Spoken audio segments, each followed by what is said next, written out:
Hi friends, आज मैं आपके लिए स्ट्रेट प्लाजो की कटिंग और स्टिचिंग वीडियो लेके आई हूँ, बिल्कुल ही आसान तरीके से।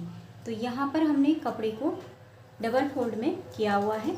फोल्ड हमने इसे लंबाई में किया, जो कपड़े का इस तरह से लंबाई वाला हिस्सा होता है उस तरीके से हमने कपड़े को फोल्ड किया है। जैसे तो सबसे पहले तो हमने कपड़े को बराबर कर लेना है। इस तरीके से एक सीधी सी लाइन खींचनी है, इससे कपड़े को हमने बराबर कर लेना है और इस एक्स्ट्रा जितना भी इसमें कपड़ा है इसे कट कर लेना है।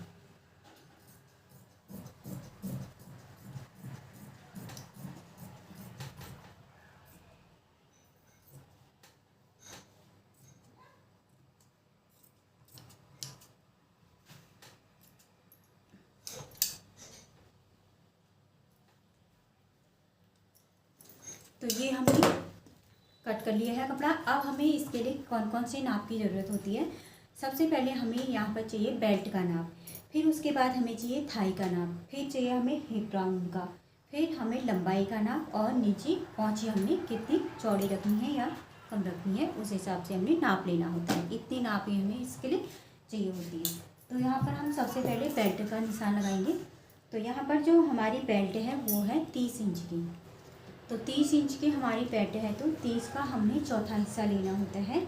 तो चौथा हिस्सा हमारा हो गया 7.5 इंच, और 7.5 इंच में हमने 2 इंच एक्स्ट्रा रखना होता है। 1 इंच सिलाई मार्जिन और 1 इंच हमारी फ्रंट की ओर प्लेट पड़ती है। ये जो पार्ट हम कट कर रहे हैं सिर्फ हमारा अभी फ्रंट का पार्ट होगा। तो 7.5 8.5 टोटल हमने रख दिया है यहाँ पर 9.5 इंच। किनारी वाला हिस्सा हम अलग कर देंगे, वहाँ पर से हम निशान लगाएंगे।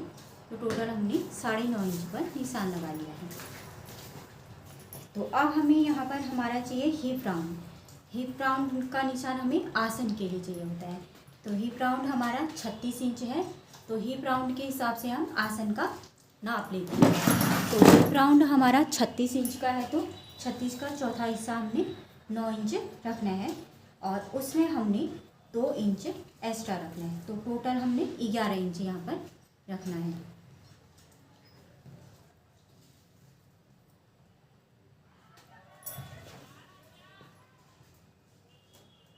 तो यहाँ से भी हमारा ये 9.5 इंच है। इतना हमारा किनारे का नाप हो गया। यहाँ पर हमें निशान लगा देना है।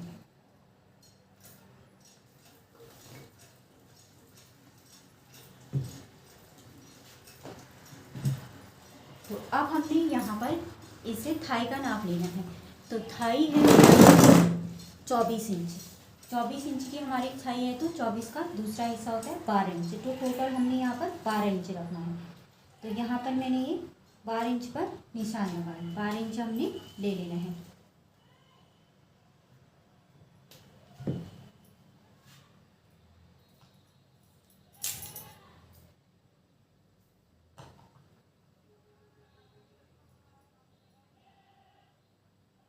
तो यहाँ पर ये देखिए हमने 12 इंच पर निशान लगाना है। ये देखिए इस तरह से। तो ये हो गया हमारा थाई का नाप। अब यहाँ पर हमारा क्रॉच एरिया आ गया। तो ये है हमारा स्ट्रेट प्लाजो। स्ट्रेट प्लाजो हमारा नीचे हमारा ऊपर से नीचे तक लगभग बराबर होता है। एक होता है नैरो पैंट। नैरो पैंट की भी कई वीडियो मैंने अपलोड कर रखी है, आप मेरे लोगों में जाके देख सकते हैं। तो आज हम आपको स्ट्रेट प्लाजो की कटिंग बता रहे हैं। तो ये हमारा थाई का नाप हो गया। अब हमने लगाना है लंबाई का नाप। तो लंबाई हमारी टोटल यहाँ पर 34 इंच है।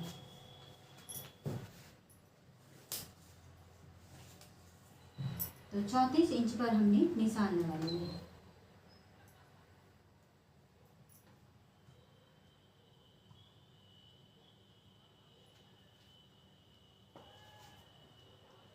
तो 34 इंच पर हमने निशान लगा लिया है।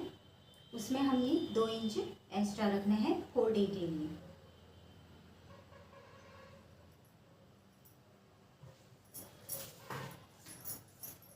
अब इस निशान को भी हमने सीधा कर लेना है।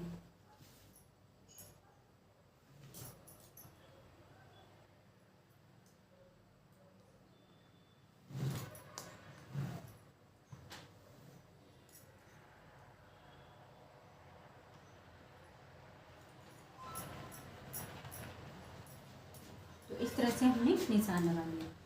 ये हो गया हमारा लंबाई का नाप। अब हमने यहाँ पर पोंचे का निशान लगाना है कि हमने कितना पोंचा रखे हैं।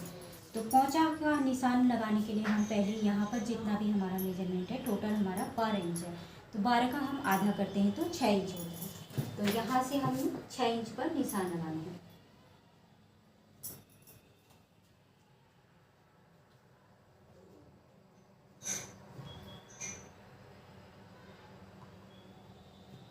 तो ये हमारा सेंटर हो गया। 6 इंच पर हमने, ये देखिए ये हमारा सेंटर हो गया। तो यहाँ पर भी हमने 6 हाफ कर लेना है इसको, और यहाँ पर एक सीधी लाइन खींच लेनी है।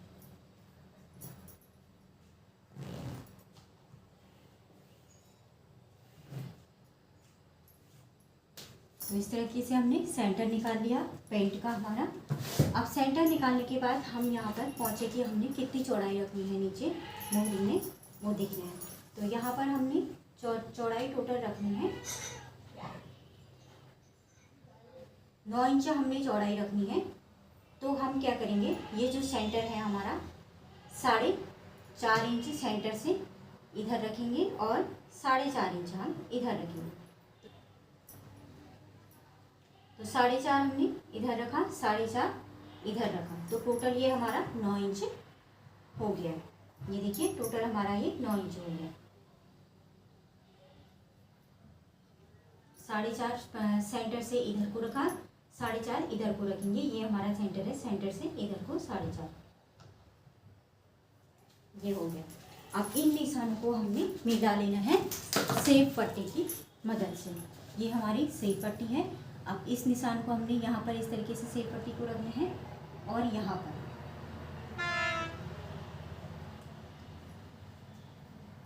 इन निशानों को हमने यहाँ से ऐसे मिला लेना है। तो ये हो गया। अब यहाँ पर से भी हमने इसे मिला लेना है।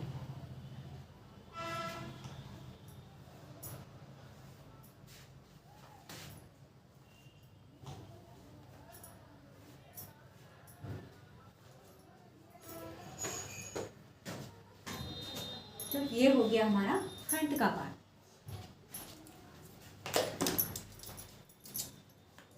अब हम इसकी कटिंग कर लेते हैं।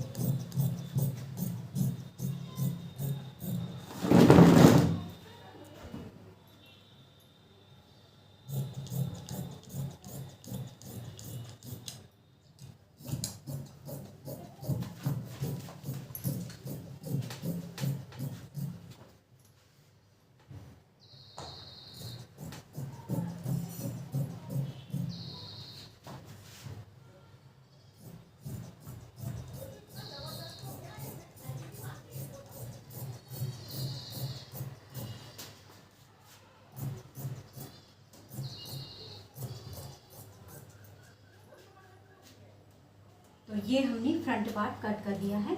अब यहाँ पर हमने यहाँ पर से हमने फोल्ड करना है, वहाँ पर हमने कट लगा देना है, क्योंकि ये जो चौक के निशान है ये दूसरी साइड को नहीं दिखते हैं। तो ये कट से हमें पता चल जाएगा कि कपड़े को हमने कहाँ पर से फोल्ड करना है।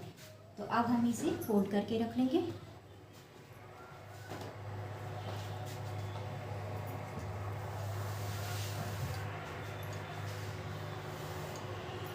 अब हमने बैक पार्ट की कटिंग करनी है। बैक पार्ट की कटिंग करने के लिए भी हमने कपड़े को बराबर से फोल्ड कर लेना है। तो ये यहाँ पर हमने बराबर बिछा लिया है बराबर में। अब इसके ऊपर हमने अपने फ्रंट पार्ट को बिछाना है। तो ये हमने फ्रंट पार्ट को बैक पार्ट के ऊपर बराबर बिछा लिया। अब हमने यहाँ बैक पार्ट में क्या क्या चेंजेस करने हैं वो आपने ध्यान से देखना है। सबसे पहले तो यहाँ पर हमने आसन में यहाँ से 2 इंच बढ़ाना है। ये हमने 2 इंच बढ़ा दिया आसन पीछे का। अब यहाँ पर से जो पीछे के आसन की ये लंबाई होती है, यहाँ पर से भी हमने 3 इंच बढ़ा लेना है। 3 इंच हमने ये बढ़ा दिया। अब यहाँ पर भी हमने यहाँ इस कॉर्नर से 2 इंच पर निशान लगाना है।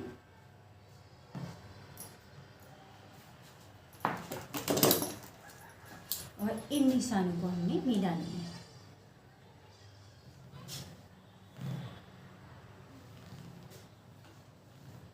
ये हो गया हमारा बैक का आसन। बैक का आसन हमारा बैक साइड में 3 इंच 2 इंच यहाँ चौड़ाई में बढ़ाया और लंबाई में भी हमने 3 इंच बढ़ा दिया है।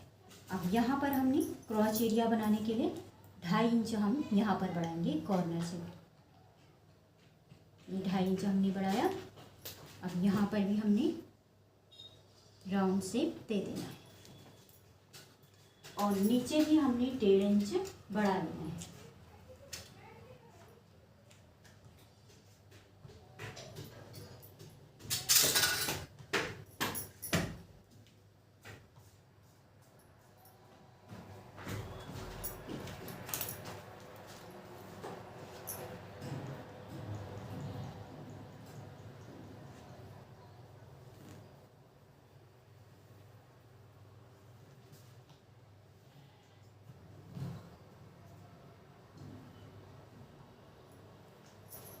तो यहाँ पर हमने इस तरीके से इसे बढ़ा लिया है।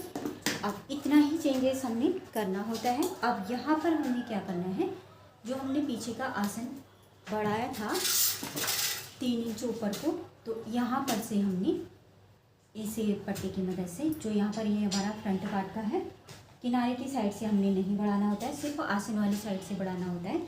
जो किनारे की साइड होती है वो बराबर होती है, तो यहाँ पर हमने इसे मिला लेना है। ये देखिए इस तरीके से हमने इसे यहाँ पर मिला दिया। अब इसकी भी हम कटिंग कर लेते हैं।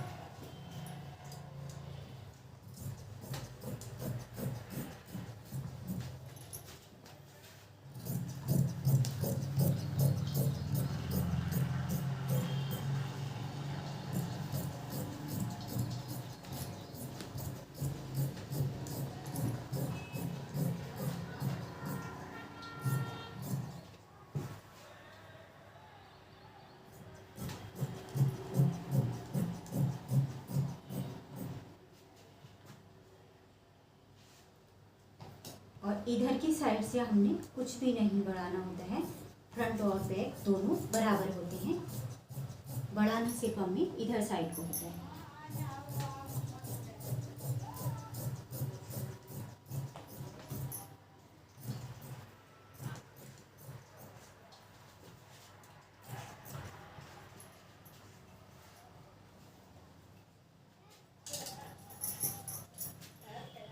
और यहाँ पर भी हमने नीचे मोहरी में बैक साइड में भी कट लगा लेने हैं, कहाँ पर से हमें फोल्ड करना है।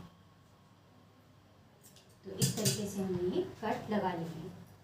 अब ये हमारे फ्रंट और बैक दोनों पार्ट कट हो गए।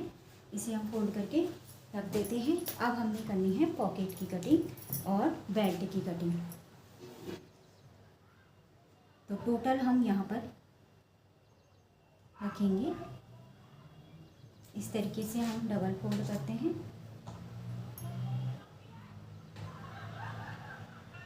तो टोटल हम 2 इंच की बेल्ट रखेंगे, आधा इंच सिलाई मार्जिन जाएगा और 1.5 इंच की हमारी बेल्ट बनेगी।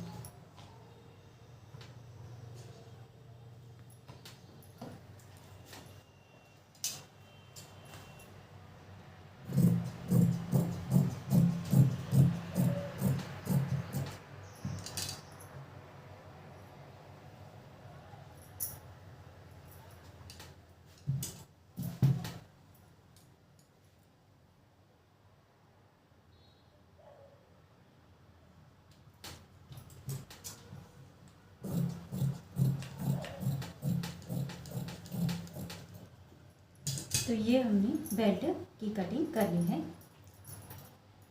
इस तरीके से हम पॉकेट की कटिंग कर लेते हैं। टोटल हम लेते हैं 13 इंच। 13 इंच की हम पॉकेट कट करेंगे। यहाँ से हमने पॉकेट टोटल 6.5 इंच चाहिए। 6.5 इंच चौड़ी हम ले लेते हैं और इस निशान को हमने सीधा कर लेना है।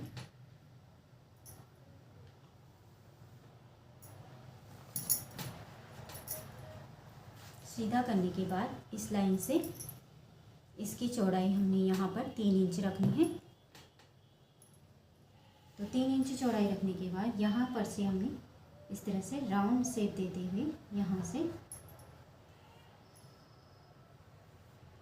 कुछ इस तरह का सेप देना होता है पॉकेट के लिए। ये कपड़ा हमारा डबल में है, इसमें हमारी एक पॉकेट निकल जाएगी। पॉकेट हम एक ही तरफ लगाएंगे, दोनों तरफ नहीं लगाएंगे। कस्टमर के अकॉर्डिंग है, आप चाहें तो दो तरफ भी लगा सकते हैं। अगर आपके कस्टमर की डिमांड दोनों तरफ की है तो आप दोनों तरफ लगाएं। मैंने यहाँ पर एक ही तरफ के लिए एक ही पॉकेट कट करी। तो इस तरह से हमारी पैंट की कटिंग पूरी हो गई है। इसके बाद हम आपको स्टिचिंग वीडियो दिखाएंगे। तो अब हम चलते हैं स्टिचिंग की ओर। सबसे पहले हम स्टिचिंग में जो हमारे पैंट है उसका आसन जोड़ लेंगे। आसन जोड़ने के बाद हमने एक सिलाई फ्रंट की ओर से भी लगानी है, इससे थोड़ा मजबूती आ जाती है। इसमें हमने ये देखिए एक सिलाई लगाने के बाद एक सिलाई और किनारे से लगा ली है। तो ये हमारा फ्रंट का आसन हमने रेडी कर लिया है। अब हमने जो साइड के प्लेट्स के लिए छोड़ी थी वहाँ पर हमने प्लेट्स डालनी है। 4 इंच की ये प्लेट्स पड़ती हैं। इसके बाद हमने पॉकेट अटैच करने हैं। पॉकेट अटैच करने के लिए पहले पॉकेट को हम 4 सिल लेंगे, जितना हमने सिलना होता है। एक साइड हमने खुला रखना होता है क्योंकि वहाँ से हमने पॉकेट को अटैच करना होता है। तो पॉकेट लगाने के लिए यहाँ पर हमने ऊपर से आधा इंच छोड़ रखा है और 5 इंच तक इस तरीके से निशान लगाया। उसके बाद हमने ये पैंट हमने उल्टा करके रखा हुआ है और पॉकेट को हम सीधी साइड की ओर रखेंगे। सीधी साइड की ओर हम एक पल्लड़े को साइड कर लेंगे। एक पल्ले में हम इस तरीके से सिलाई लगा लेंगे, पैंट की भी और पॉकेट की भी। तो सिलाई लगाने के बाद हमने जहाँ तक सिलाई लगाया वहाँ पर तक कट लगा के पॉकेट को इस तरीके से पलटा लेना है। इसकी फुल वीडियो भी मैं डाल दूँगी, आप उसमें देख सकते हैं अगर आपको पॉकेट अटैच करनी नहीं आती है तो यहाँ पर हमने इसके ऊपर से भी आप सिलाई लगा ली है। तो सिलाई लगाने के बाद अब हमने पॉकेट को सीधा कर लेना है। सीधा कर लेने के बाद अब हमने इसमें सिलाई लगानी है। देखिए इस तरीके से हमने पॉकेट को नहीं सिलना है, बिल्कुल कपड़े में ही सिलाई लगानी है, बिल्कुल किनारे किनारे। अब जहाँ तक पॉकेट है वहाँ तक हमने पूरा सिल लेना है। पूरा सिल लेने के बाद अब हमने इसमें बेल्ट अटैच करनी होती है। तो ये पॉकेट हमारी देखिए बन के रेडी हो गई है। अब हम इसमें बेल्ट लेंगे, बेल्ट को अटैच कर लेंगे। तो ऊपर से भी हमने पहले पॉकेट वाले हिस्से को सिल लेना है। फिर उसके बाद हमने उल्टी साइड को बेल्ट रखी, बेल्ट और पैंट के कपड़े को हमने आपस में सिल लिया। एक्स्ट्रा कपड़ा जितना है उसे कट कर लिया। अब बेल्ट को हमने फ्रंट की ओर पलटा के इस तरीके से फोल्ड करके एक सिलाई ऊपर से लगा ली है। तो काफ़ी फिनिशिंग के साथ हमारा ये फ्रंट पार्ट रेडी हो गया है। बेल्ट भी इसमें लग चुका है। अब हमने करना है यहाँ पर बैक पार्ट तैयार। बैक पार्ट तैयार करने के लिए सबसे पहले हमने उसके आसन में सिलाई लगानी है। जैसे हमने फ्रंट में आसन में सिलाई लगाई थी उसी तरीके से हमने बैक का आसन भी रेडी कर लेना है। पलटाने के बाद फ्रंट की ओर से भी हमने डबल सिलाई कर लेनी है।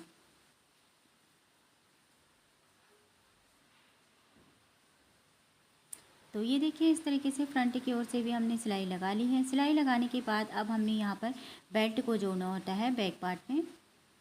जिस तरीके से हमने फ्रंट पार्ट में बेल्ट जोड़ा था उसी तरीके से बैक पार्ट में भी हमने उल्टी साइड तक को बेल्ट रखा हुआ है।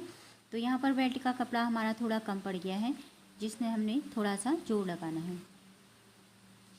तो जोड़ लगाने के बाद हमने बेल्ट को उसी प्रकार से अटैच करना शुरू कर दिया है। एक्स्ट्रा कपड़ा जितना है उसे कट कर लेंगे। अब हमने सीधी साइड की ओर इस तरीके से बेल्ट को पलटा के थोड़ा सा कपड़ा अंदर की ओर फोल्ड करके यहाँ पर देखिए सिलाई लगा ली है। अब सिलाई हमारी लगभग पूरी हो चुकी है।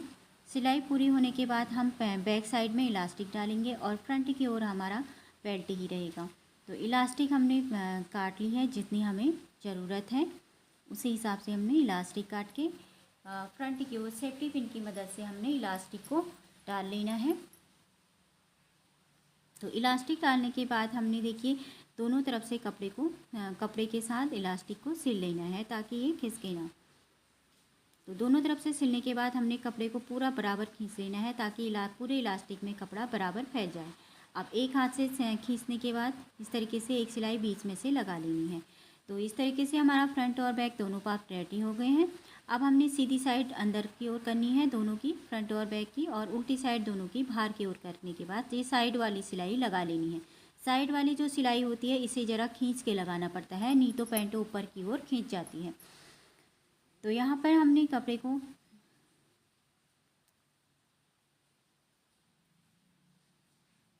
तो साइड वाली सिलाई एक साइड को हमने लगा ली है। तो अब हम इसमें अंदर से भी एक सिलाई लगा लेंगे, सीधी साइड की ओर से भी, इसके ऊपर से भी हम एक सिलाई लगाएंगे। इससे लुक भी अच्छा आता है और मजबूती भी रहती है।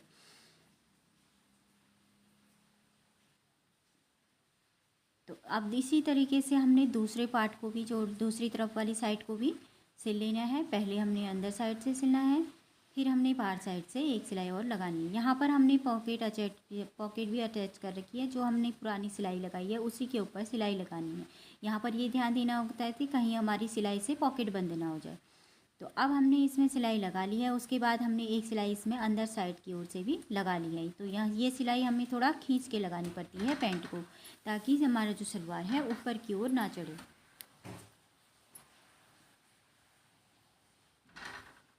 तो इस तरीके से दोनों साइड को हमने सिलाई लगा ली है।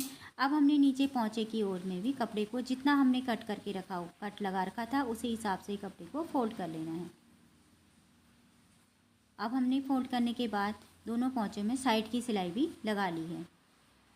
साइड की सिलाई लगाने के बाद हमारा पैंट कंप्लीट हुआ। तो इसको मैं आपको अभी फाइनल लुक दिखाती हूँ। तो ये हमारे पैंट का फाइनल लुक है। तो फ्रेंड्स, आपको वीडियो पसंद आती है, तो वीडियो यूज़फुल लगती है तो वीडियो में लाइक शेयर कमेंट ज़रूर करें, और वीडियो में नए हैं तो वीडियो को सब्सक्राइब ज़रूर करें। तो फ्रेंड्स, धन्यवाद।